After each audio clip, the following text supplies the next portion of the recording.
2017 has been a very good year for the country. It's been an excellent year for RBH.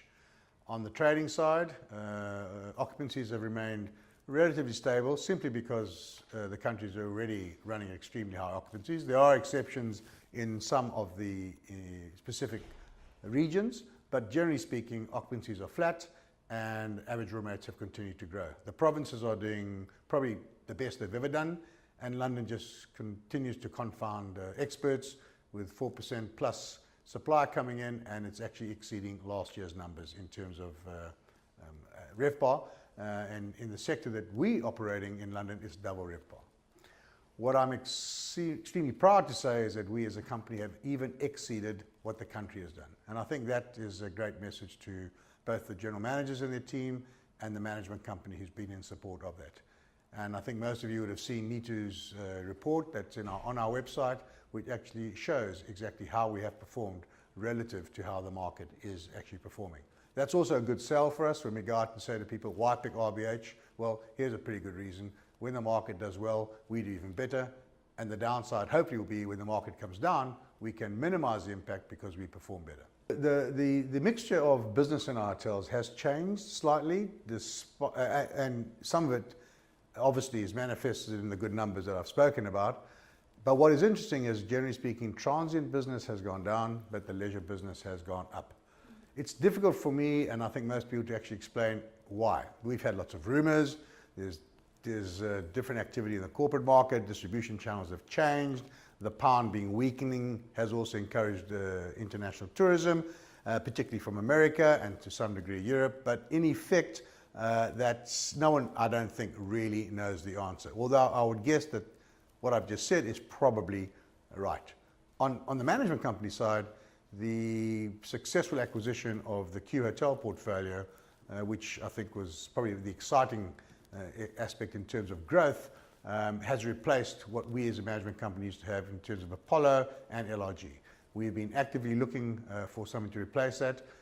Andrew and a lot of the senior chaps in the management company did an excellent job, supported by a lot of you who visited the sites, who've done the numbers, and we successfully acquired this and took over at the end of September. And what it does for Redefine, though, it catapults us in from a positioning point of view to a company that manages all sorts of hotels.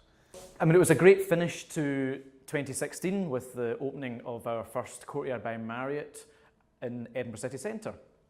And then we followed that up with a really great start to 2017, where we took over the Holiday Inn Express, also in Edinburgh City Centre, followed up shortly by the Imperial in Blackpool, and of course the Mercure in Bristol. We also had a busy year for new openings. So we opened the Hampton by Hilton in London Docklands, and a busy end to 2017 with the opening of our second Courtyard by Marriott at Heriot-Watt and our Indigo in Cardiff. So we've got a really strong pipeline, lots of hotels under construction, the most we've ever had.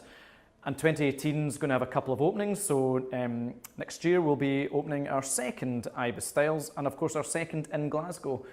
So that will be late summer 2018. Also late summer will be another Courtyard with the same owner as the Courtyard in Edinburgh Heriot-Watt.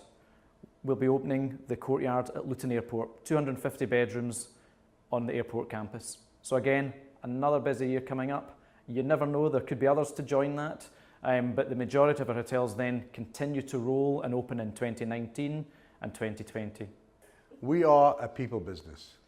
People are critical to our success. And I must say, I must thank you and congratulate all of you. I've been on record, I've said it before, I'll repeat it. The reason I came into this business is because I enjoy working with people who are committed.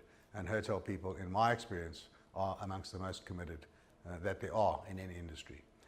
I think for me, the exciting thing as well is that although we sadly lost Stuart, and it was a personal thing for me because I was very close to Stuart, him and I worked very hard.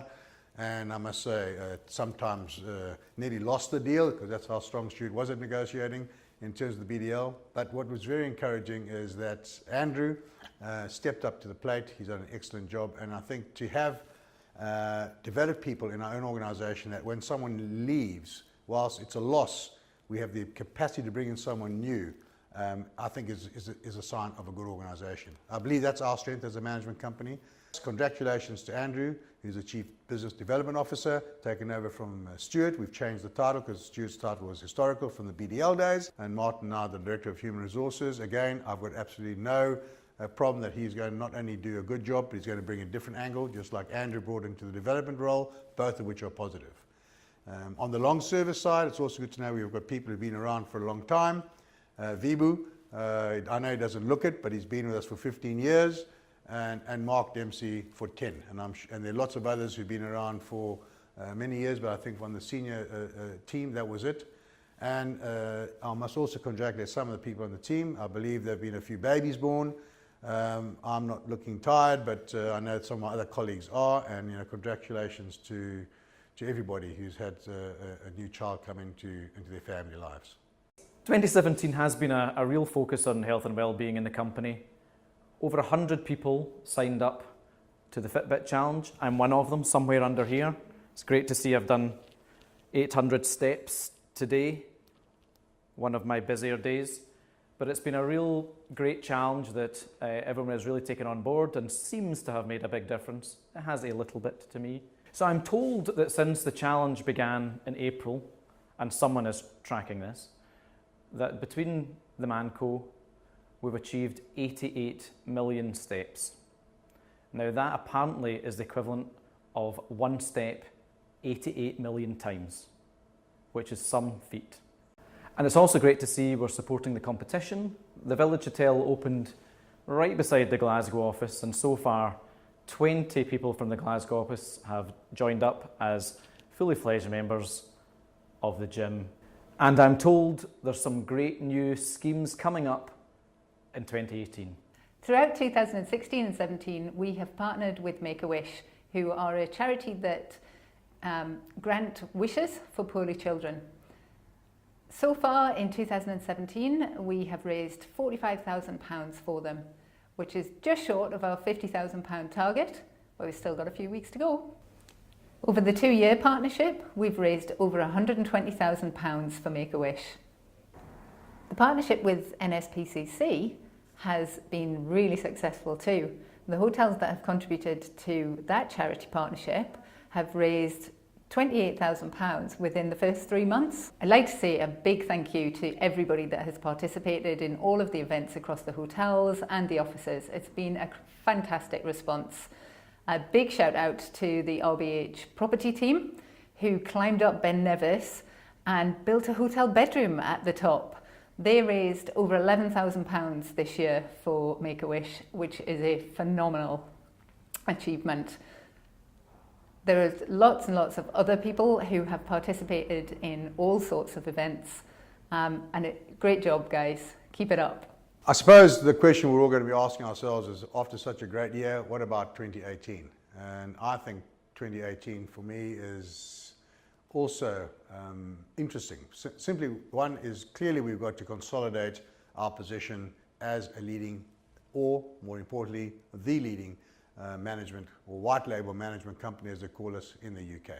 So it's not just about going away and just growing the business. This is about taking what we've got and making sure that we can step up to the plate at any business meeting to any potential investor and say, pick us because this is what we do. Whilst Q Hotels is clearly going to give us opportunities, as I've said to you already, we also have another 40 to 50 hotels that we currently own. We've been performing well on those hotels. How do we now convince the owner that he must still stay and pay a management company? And to do that, we have to continually transform, which we've been saying for many years, and re-look at how we do things to continue to innovate, because there are lots of things money that we're leaving on the table that by careful consideration, we need to go back to our owners and say, look, we are continuing to add value.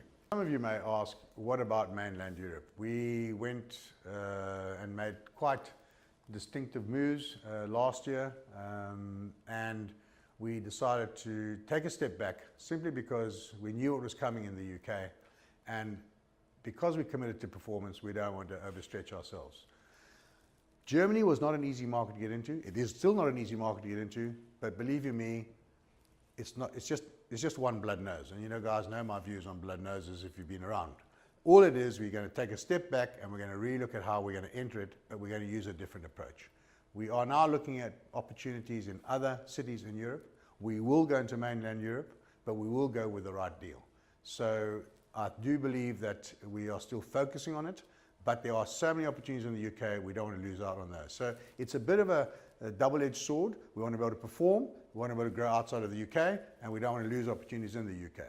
So we'll work that out amongst us. Some of you will have to come and step up to the plate, which I've got no doubt you are willing to do.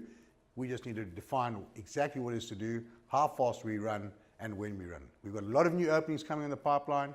New openings are not as simple, as you well know, as just taking over a hotel that's been operating, and we don't want to drop any catches here. So I'm very excited about 2018. The forecast show that trading will continue to be good, and we've got some new openings coming up, new developments coming up, and I do believe, or I hope, that by this time next year, we'll at least have a foot, even if it's just a toe, in mainland Europe.